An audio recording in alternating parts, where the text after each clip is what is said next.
Bonjour à tous et bienvenue sur les Chroniques du Camino. Aujourd'hui, c'était la 34e étape entre Burgos et Castrojeriz dans la communauté de Castille et Léon, une étape de 40 km.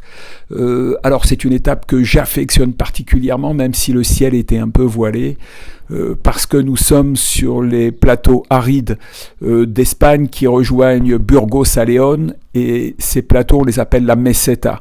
Alors tous les guides présentent la meseta comme quelque chose de très dur, très compliqué, surtout quand il fait chaud. N'en croyez rien, c'est un endroit merveilleux, il suffit d'avoir quelques réserves d'eau, et puis vous faites ça mais vraiment tranquillement. En plus les dénivelés sont vraiment cool, quoi. Alors ce qui peut être un peu repoussant, c'est qu'on voit le chemin mais de très très loin, et on y voit parfois jamais le bout.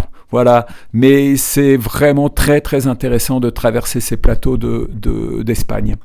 Alors ce soir, je ne vais pas développer un thème, je vais vous parler de l'histoire qui m'est arrivée en arrivant à Castrojeriz. Donc j'avais besoin de trouver un gîte un peu plus calme que celui de Burgos la nuit dernière. C'était vraiment très agité. Donc j'avais décidé de trouver un gîte, sortir des gîtes communaux déjà, des gîtes municipaux, et puis plutôt me concentrer sur des petites maisons qui font gîte.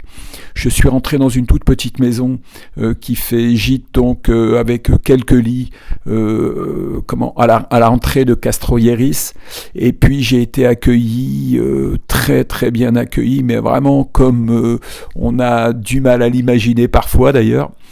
Et donc un personnage de 84 ans m'a prévenu qu'à 18h30 on allait visiter sa crypte.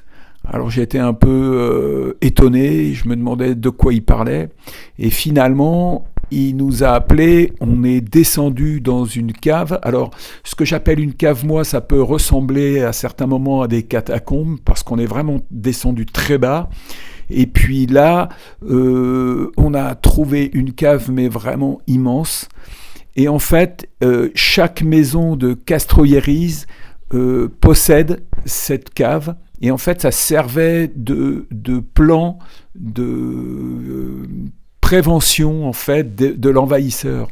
En fait, quand les gens descendaient dans la cave, ils avaient des tunnels qui remontaient sur le château qui était dans la colline pour prévenir que l'envahisseur était là.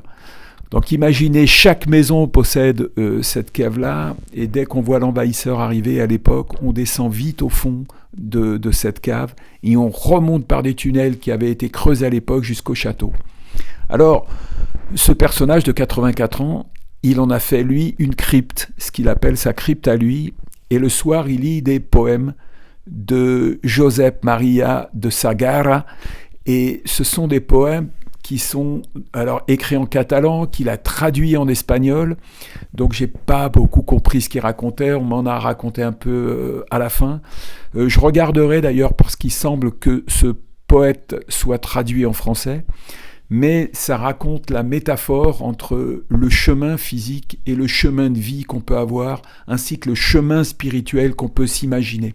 Voilà, donc très très beau. Il était très ému, pourtant il fait ça très souvent. Je peux vous assurer que c'était vraiment très joli de voir ce personnage lire ses poèmes, qui plus est avec beaucoup de gratitude. Vraiment une très très belle soirée. Alors, j'avais il y a quelque temps envoyé un post sur Facebook qui disait que quand on a une vie meilleure que les autres, on fabrique une table plus longue et pas des clôtures plus hautes. Je peux vous assurer que dans cette maison-là, les tables sont très très longues, et pourtant je ne suis pas persuadé qu'ils aient une vie meilleure que les autres. Voilà, je conclurai là-dessus. Je vous embrasse. Je vous dis à demain pour d'autres aventures sur Compostelle. Moi, c'est ce que je viens chercher, hein, ce genre de personnages. J'espère que j'en trouverai d'autres, il n'y a pas de raison. Je vous dis à demain, je vous embrasse. Prenez soin de vous. À bientôt, au revoir.